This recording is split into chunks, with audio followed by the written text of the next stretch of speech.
నాన్న బాగున్నావా అమ్మా? బాగున్నా నాన్న. నీకోసం మీ అత్తయ్య నువ్వులుండలు నిప్పట్లు పంపించిందమ్మా. ఎందుకు నాన్న ఇవన్నీ? తీసుకోమ్మా, మీ అత్త ప్రేమతో పంపించిందమ్మా.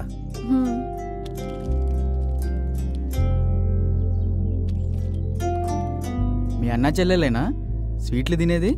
మాకేవరా బాబు? మీరు శివా నాన్న, మన రామాపురమే, పెద్దింటి రామయ్య గారి కొడుకు. మీ ముగ్గురం ఒకటే క్లాసు. మీరు పెద్ద కులం వారు, మాలాంటి చిన్న కులపొళ్ళ తిండి తినకూడదయ్యా. ఏం పర్లేదు. వద్దు బాబు, ఈ విషయం ఊళ్ళో తెలిస్తే మీ వాళ్ళు మమ్మల్ని బతకనీరయ్యా.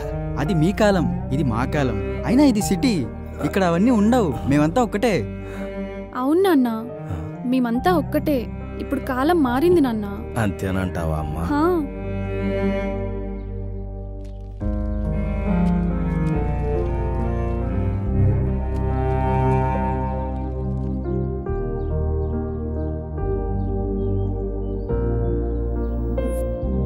బాబు, తల్లి లేని పిల్ల, మీరు తోడుగా ఉన్నారన్న ధైర్యంతో వెళ్తున్నాను. మీరే కాస్త తోడుగా ఉండండి బాబు. మల్లయ్య, నీ బిడ్డ నీకే కాదు, మాకు ప్రాణమే. మేముగ్గురం వేరువేరుగా పుట్టినా ముగ్గురి ప్రాణం ఒకటే. మీరు జాగ్రత్తగా వెళ్ళండి. ఆ గంగమ్మ తల్లి చల్లగా చూడాలి. మీరు చల్లగా ఉండండి బాబు. ఉంటాను. జాగ్రత్త నాన్న.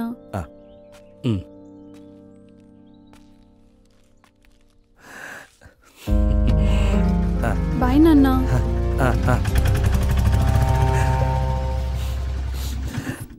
సార్ రమ్మన్నారంట? అవును, రండి.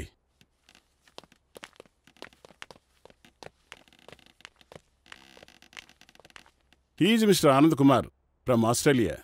Hello sir. మన ఇండియానే ఆస్ట్రేలియాలో సెటిల్ అయ్యారు. ఆస్ట్రేలియాలో ఫేమస్ అయిన అగ్రికల్చర్ రీసెర్చ్ ఇన్స్టిట్యూట్ బోర్డు మెంబర్లో ఈయన ఒకరు. మిమ్మల్ని కలవడానికే వచ్చారు. ఆర్గానిక్ ఫార్మింగ్లో మీరు చేసే కొత్త కొత్త ప్రయోగాలు చాలా బాగా ఫలితాన్నిస్తున్నాయి. ఇంటర్నేషనల్ జర్నల్స్లో మీరు రాసిన ఆర్టికల్స్ చాలా బాగా నచ్చాయి. ఇంత చిన్న వయసులోనే అంత గొప్ప రీసెర్చ్ చేశారంటే ఫ్యూచర్లో ఇంకెన్నో వండర్స్ సృష్టిస్తారు. Thank you sir. ఆ అద్భుతాలు మా రీసెర్చ్ ఇన్స్టిట్యూట్ ద్వారా చేస్తారని ఆశిస్తున్నాను. మీరు మా ఇన్స్టిట్యూట్ ద్వారా రీసెర్చ్ చేయండి. మీకు అన్ని ఫెసిలిటీస్తో పాటు 72 lakhs per annum for each one.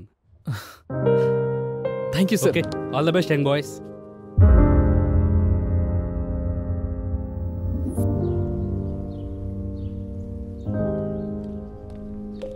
Hey Shiva, Nandini, these are our foreign offer letters. మనం అనుకున్నది సాధించాం.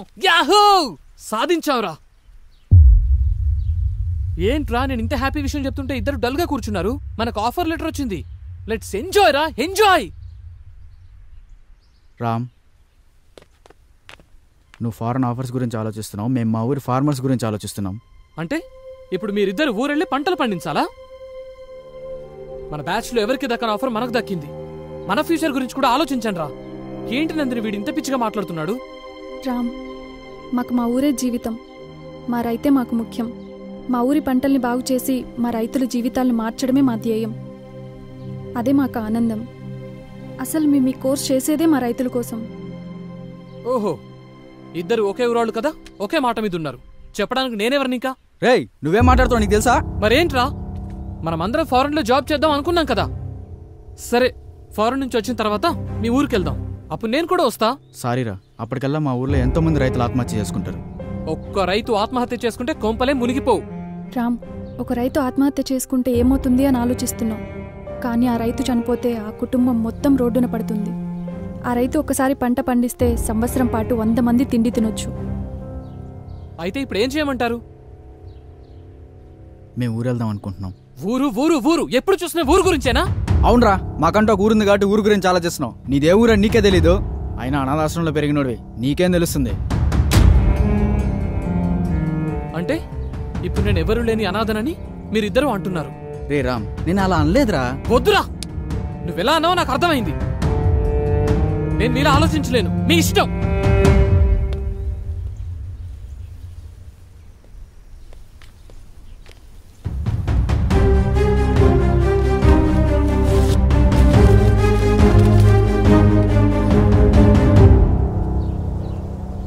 మధ్యలో నీ పరిచయం జరగటం, తర్వాత నువ్వు నన్ను వదిలేసి రావటం, ఆ బాధలో తాగుతూ రోడ్డు మీద తిరిగేవాణ్ణి.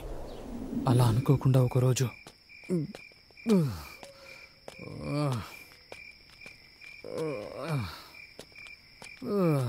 బేబీ నువ్వే చెప్పు. సృజన తిన్నావారా? చెప్పాలి. అది తినింది లేదు, వీడు పెట్టింది లేదు. ఏమైందిరా? అసలు నీ ప్రాబ్లం ఏంటి చెప్పు. నన్ను వదిలేస్తున్నావారా? వారిని లోకంలో ఎవడు ఖాళీగా లేడేంట్రా. అనుకోకుండా నాకు మల్లయ్య కనిపించాడు. మీరు? నేనే బాబు, నేనే మల్లయ్యని. ఆ దురదృష్టవంతురాలు నందిని తండ్రిని బాబు. మల్లయ్య ఏమైంది? ఏమైంది మల్లయ్య? ఎందుకు ఏడుస్తున్నావు? నందినికి ఏమైంది? శివయ్య ఎలా ఉన్నాడు? ఇంకెక్కడ నందిని, ఇంకెక్కడ శివ? ఒకరిని విడిచి ఒకళ్ళు ఉండలేక ఇద్దరు వెళ్ళిపోయారు బాబు. ఇద్దరిని చంపేశారు బాబు. ఏం మాట్లాడుతున్నావు మల్లయ్య? అవును బాబు. మన ఊరు రైతులకు ఎంత మేలు చేస్తున్నారమ్మా. పాత పద్ధతులని సులకనగా చూశాం, కానీ అదే పాత పద్ధతులతో ఎక్కువ దిగుబడి వచ్చేలా చేశారు. మీ చదువుకు ఈ సేంద్రీయ వ్యవసాయ పద్ధతులను జోడించి ఊరి పంటల్లో చాలా మార్పులు చేశారు. నాలాగే అందరూ పాటిస్తే రైతు కష్టాలే ఉండవు. అవునరా శివ, ఈ సేంద్రియ వ్యవసాయ పద్ధతులతో రైతులకు చాలా మేలు చేస్తున్నారు. ఈ ఊరినే మార్చేస్తున్నారు. ఊర్లో రైతులందరూ ఎండిన పొలాలతో బాధగా ఉండేవారు, కానీ ఇప్పుడు పచ్చటి పొలాలతో ఈ ఊరిని అలంకరించినట్టుగా ఉంది. ఇంత చిన్న వయసులోనే ఇక్కడి వ్యవసాయ వ్యవస్థలో ఇంతటి మార్పు తీసుకొచ్చినటువంటి నిన్ను అభినందించకుండా ఉండలేకపోతున్నాను. ఈ పంచాయతీ రైతులు మీ మేలును ఎప్పటికీ మర్చిపోలేరు. అలా అనకండి అయ్యా, ఇది మా బాధ్యత. ఈ ఊర్లో పుట్టి ఈ పొలంలో పండిన మెతుకులు తిన్నందుకు రుణం తీర్చుకోవాలి కదయ్యా. శభాష్.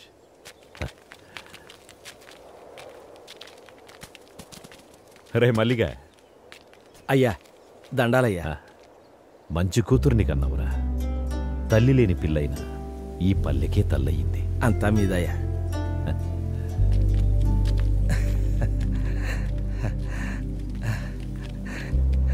అమ్మా గంగమ్మ తల్లి.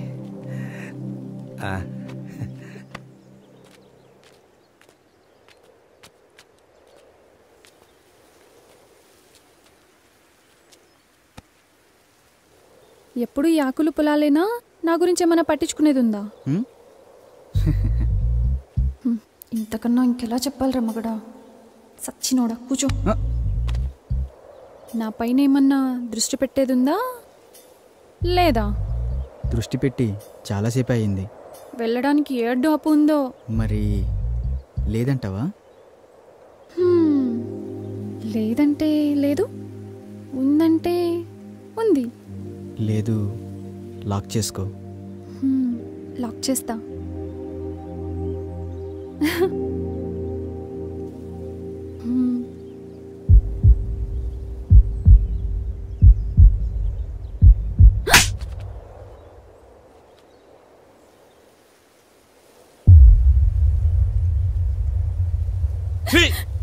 ఎందుకు బరిదగించావే? కులం తక్కువ దానా?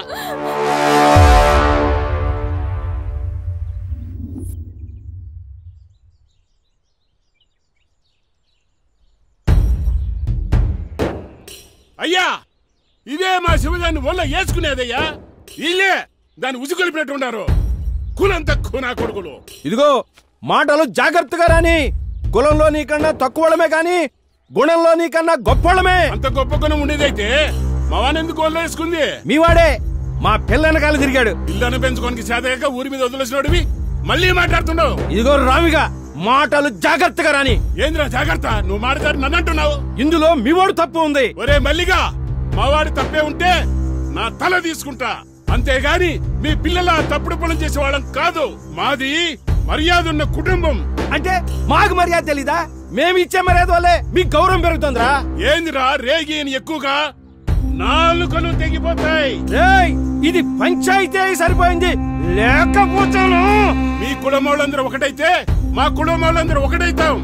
ఊర్లో ఉండేది మీరో మేమో తేల్చుకుందాం. మాతో పెట్టుకుంటే మీ గుడిసెల్ని తగలెట్టేస్తాం. మీరేనా తగలెట్టేది? మాకు చేత కాదా? మేం తలుసుకుంటే మిమ్మల్ని చంపేసి మీ ఇళ్ళని కూలగొట్టి అదే మా కూలి పని అనుకుంటాం. ఏం చేస్తారా మీరు? కూలీనా కొడకల్లారా! ఏంట్రా ముందుకు వస్తున్నారు?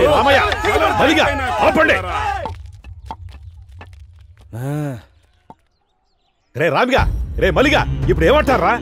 ఆ మలిగాడి పిల్లలు మేము చేసుకోమయ్యా. వారి కులం వేరు, మా కులం వేరు. నువ్వేమంటావురా మలిగా? మాకు కూడా ఇష్టం లేదయ్యా.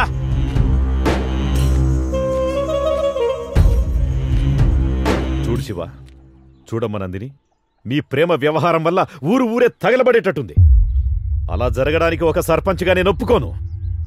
ఇది ఇంతటితో సద్దుమణగాలంటే మీరు పెద్ద మనసు చేసుకుని మీ ప్రేమను చంపుకొని ఊరిని ఒకటిగా ఉండేటట్టు చూడండి. ఇద్దరూ కలిసి మన ఊరి పంటలను బాగు చేయాలనుకున్నారు. ఇప్పుడు ఇద్దరూ విడిపోయి మన ఊరిని ఒకటిగా చేయండి. మీరు చదువుకున్న పిల్లలు, అర్థం చేసుకుంటారనుకుంటాను.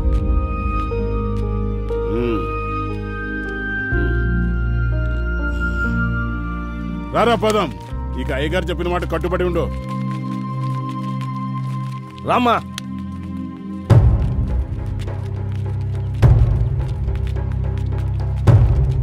నందిని, నన్ను వదిలి ఉండగలవా? అది నా వల్ల కాదు. మన ఈ ఊర్లో ఉంటే కలిసి ఉండలేదు. టైం లేదు, వెళ్తాం పదా. అయ్యా, చంపేశారయ్యా. నా బిడ్డని అన్యాయంగా చంపేశారయ్యా. శవం చేతులు లెటర్ ఉందయ్యా. నందినిని కిరాతకంగా రేపు చేశారు.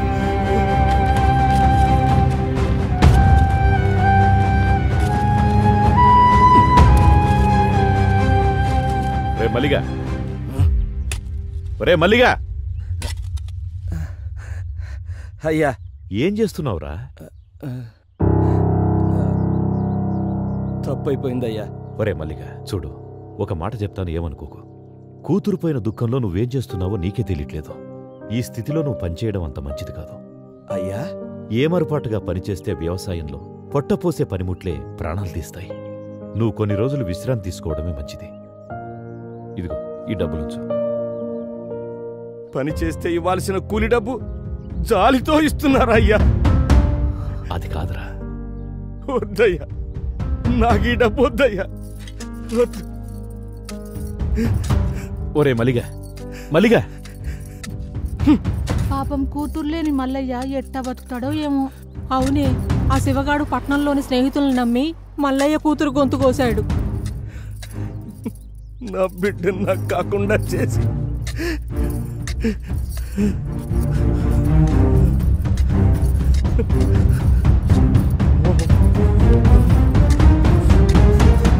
దీనికంతటికి కారణం ఆ శివగాడి స్నేహితులే.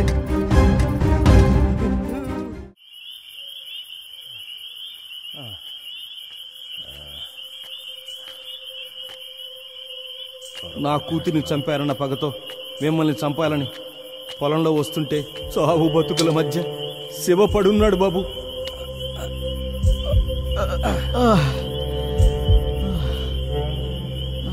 ఒరే శివగా, ఎంత మోసం చేశావురా! నిన్ను నమ్మి వచ్చినందుకు నా బిడ్డను నువ్వు నీ స్నేహితులు నాశనం చేశారు కదరా. నువ్వు ఈ పాటికి చచ్చుంటావు అనుకున్నాను. నిన్ను నేను చంపుతారా? మల్లయ్య, నీ బిడ్డని చంపింది ఏం కాదు మల్లయ్య. నువ్వు కాక ఇంకెవర్రా? నీతోనే వచ్చింది కాది. అవును మల్లయ్య, మేమిద్దరం సిటీకి వెళ్ళి పెళ్లి చేసుకుందాం అనుకున్నాం.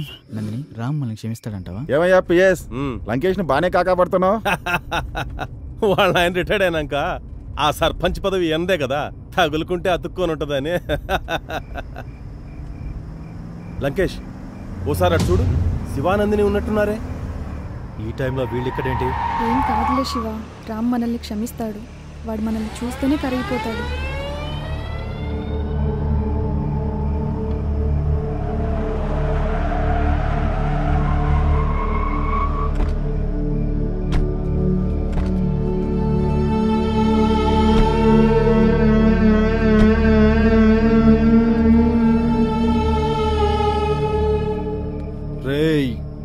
ఎంత ధైర్యం ఉంటే పంచాయతీ తీర్పు లెక్క చేయకుండా లేచిపోయి వస్తారా? మేమిద్దరం ప్రేమించుకున్నాం. పెళ్లి చేసుకోవడానికి సిటీకి వచ్చామన్నా. ఎవరే నీకన్నా? రేయ్, నా నందిని కొడతావురా? రే అంటావురా? శివ అన్నా ప్లీజ్ అన్నా. శివ నందిని పిల్ల మిసమిసలాడుతోంది. ఓ సూపు చూడొచ్చు కదా. వద్దన్నా. నాకు దీని మీద ఎప్పటి నుంచో మోజుంది, కానీ ఊర్లో వల్ల దీన్ని వదిలేశా. ఏం చిక్కావే? శివ లే శివ. నందిని అన్నా ప్లీజ్ అన్నా. శివ అన్నా ప్లీజ్ అన్నా.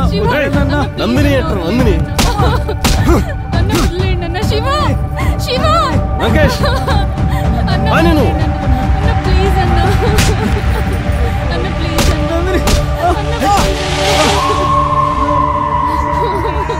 అన్నా ప్లీజ్ అన్నా, మీకు దండం పెడతా అన్నా. వదిలేండి అన్నా. అన్నా ప్లీజ్ అన్నా.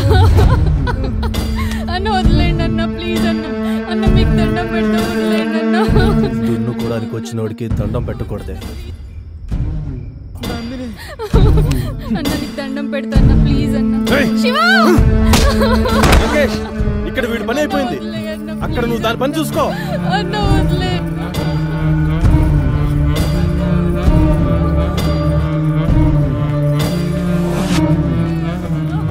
సిగరెట్ ఉందా?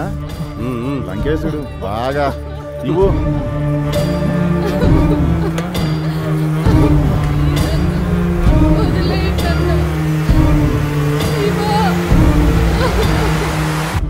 మనకు ఛాన్స్ ఇస్తాడంటావా? ఏనుగులా ఉన్నావు, నీకెందుకయ్యా?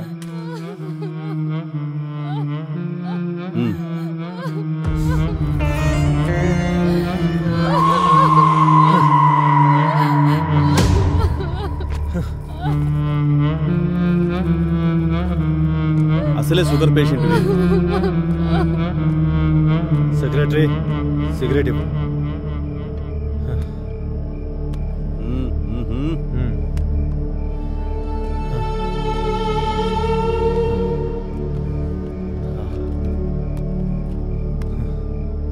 లంకేష్ మేం కూడా. అదేమన్నా నా అత్త కూతురా కాబోయే పెళ్ళామా? మీలో సత్తా ఉంటే కానివ్వండి. కానీ థ్యాంక్స్ లంకేష్.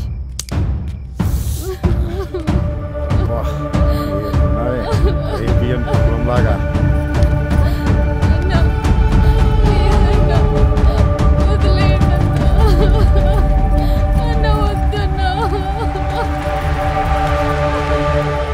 ఏమయ్యా విఆర్ఓ, ఎంతసేపు అయ్యా? త్వరగా రా.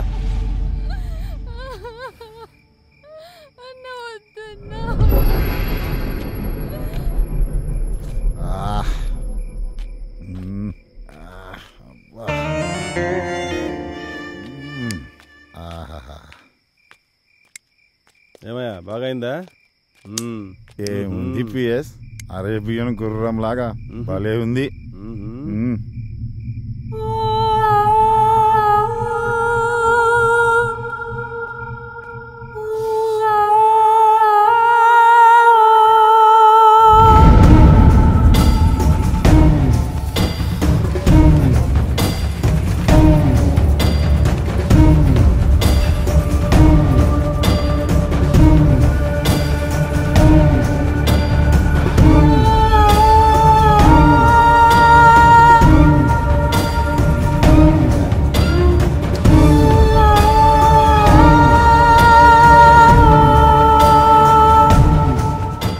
ఏంటి అప్పుడే వచ్చేసావు?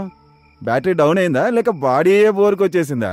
నా బ్యాటరీ డౌన్ కావడం కాదయ్యా, నువ్వు చేసిన బీభత్సవానికి దాని ఊపిరి ఎప్పుడు ఆగిపోయింది. ఊపిరి ఆగిపోయిందా? అవును.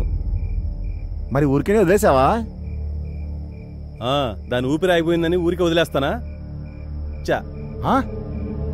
చచ్చా కూడానా? ఏంటి చచ్చిందా? మరి ఇప్పుడు ఎలా?